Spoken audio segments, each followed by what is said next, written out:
Hi guys, and welcome to my Holy Paladin gearing guide for Phase 1 of Wrath of the Lich King Classic. In this video I'm going to be covering pre- and post-raid biz, what professions you should have, what badge items you should buy, and what reputations you should be grinding out first.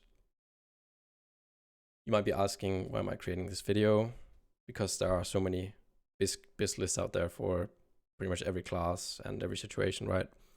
However, most of them are not really that realistic, and they are assuming that you're going to be getting items that you don't have a snowball's chance in hell of getting as a healer, because they are DPS items and they should not be going to you as a Holy Paladin, right?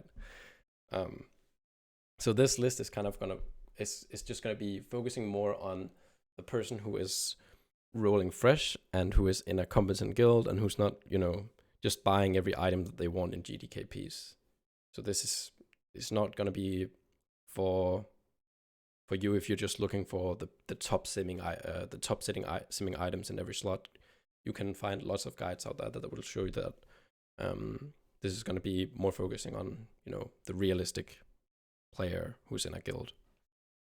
So for our pre-raid biz list, we're going to be starting at the top with Helm of Purified Thoughts, which is from Argent Crusade Exalted. This is going to be the first faction that you're going to be grinding out in the expansion, and this is just a really, really good helmet. You can get the engineering head if you have the time and have the gold, I guess. It's a little bit better in my opinion, the engineering head, but this one is, it's so close that I don't think you're going to be feeling the difference. Yeah, probably just get Helm of Purified Thoughts and save your money on the goggles, is what I would do personally. Then we have the Titanium Spellshock Necklace, and you can also get the badge neck, which is also fine. It's not as good in my opinion, but it is fine. If you have lots of badges, get the badge neck instead. Save your gold. We have the Pauldrons of the Rhino, which are from Gundrak, Heroic. The Cloak from BOE. This is just, it drops in the world. It's got crit and spell power on it. It's got intellect, and the cloaks from the Heroics do not have these the stat allocation, not nearly as good anyway. So just try to snipe this on the auction house, see if you can find it for a good price. It's definitely the best cloak for you, until you get some sort of caster cloak in next, which is probably going to take a while, right? Then we have the chest from Utgard Pinnacle Heroic.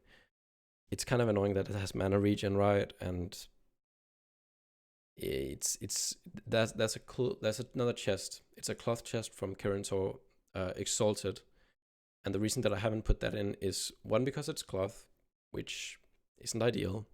You're losing a lot of armor, and armor is just a stat that's really undervalued in my opinion.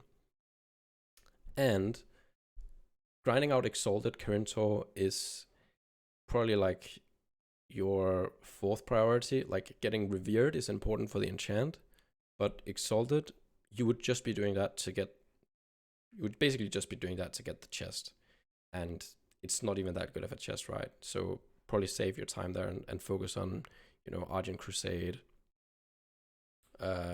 maybe even Wormrest Court before this. Like, you have way better use of your time than sitting there farming out Exalted Kirintor. A Shol Heroic, bracers, really, really strong. This mace is from Nexus Heroic, I believe. Yeah, Nexus Heroic. Shield is from Badges. Gloves are from Nexus Heroic as well, and these are a little bit annoying because they never seem to drop for some reason, but they will drop if you just do Nexus over and over again. Just do it for a few days and you'll probably get this. We have the badge belt. We have legs from Oculus Heroic, and again, you have some other choices that have crit on them, but again, they're gonna be leather, and they're not gonna have the sockets, and they're not gonna have as much intellect. And my personal opinion is to just get these. I know it's kind of annoying that they don't have crit, but you're gonna be fine. And these are also going to have less competition, right? Because you're not going to be, you know, sniping items from like an elite shaman or something in your group. But yeah, I would definitely say that these are the best. We have the boots from Gondrak again. Kind of nice that most of our items are kind of from the same dungeons, so we can kind of just target, you know, the dungeons that we want to do. Really nice quality of life there. We have our jewel crafting ring, our Argent Crusade Exalted ring. We have Dark Moon Card Greatness, and this is going to be pretty expensive, but if you play a lot at the start of a fresh server, you're just going to be getting you're going to be getting a lot of gold just from playing, because there isn't that much money in the economy, so you don't have to be like sitting out there and farming. If you're just doing dungeons and getting gold from doing dailies and stuff, you're going to be fine, and you're going to be able to buy this. It shouldn't be that much of a problem for you. Then we have the figurine Sapphire Owl. Again, jewel crafting. Make sure you have jewel crafting at the start. If you can do anything with your time in the pre-patch, get jewel crafting leveled before Wrath comes out. Get it done. And then we have the Libram. Again, badges. Really nice Libram. It's going to save you a lot of mana. And that's going to be it for the pre-raid bis. If we look at the amount of dragon size that we need, it's kind of annoying to farm out this many dragon size. But yeah, you just do your jewel crafting daily. Maybe even buy a couple if you want to get it early, right? You're going to be wanting them for your gems as well. So yeah, definitely have jewel crafting. You can take anything away from this video, have jewel crafting at the start. Really good profession. Now, post-raid bis, this is where the controversial stuff starts, I guess. I have made 2 lists. This one is going to be, I'm going to be linking both of these in the description, by the way. This one is going to be like the ideal stuff that you can hope for. So it's still realistic. We still don't have like the KT25 sword, because again, that's going to be going to warlocks, that's going to be going to mages. But we have, you know, our full tier set, which even that is kind of a lot to wish for, because our tier set is not that good. Having the Holy Light mana cost reduction is nice. It's gonna save us some mana, right? But if you actually play well, you don't really need it, and you can just kind of take, you know, plate pieces that definitely nobody wants, right?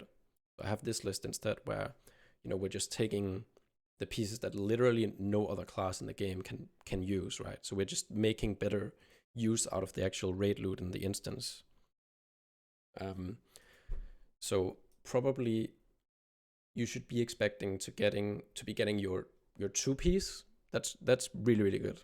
So expect to get your 2-piece pretty early, but your 4-piece is probably going to be, you know, one of the last, probably the last person in the token. I think even priests get more out of their 4-piece than we do. So yeah, regardless of what your guild chooses to do, you're gonna be fine with either of these item sets. You don't need your 4-piece to going into Ulduar at all. You're gonna be fine. What you are gonna be wanting though is the Soul of the Dead. Hopefully you can get this. It's got a pretty low drop chance, but it's just so insane.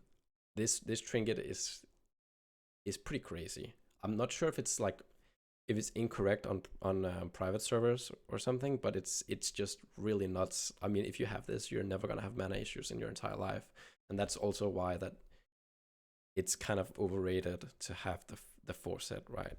You don't really need it. It's nice, but you don't really need it.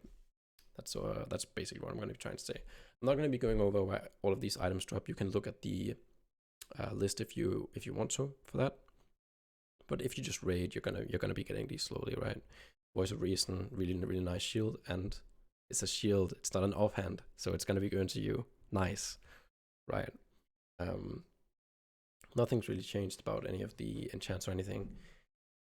This I think this is like the definitive tier lists for the average player, the player who's playing in a guild and who doesn't have infinite gold. This is the list that you should be kind of looking at, trying to get. So yeah, that's going to be it for the video, guys. Thanks for watching. Take care. And I'll see you in the next one. Bye bye.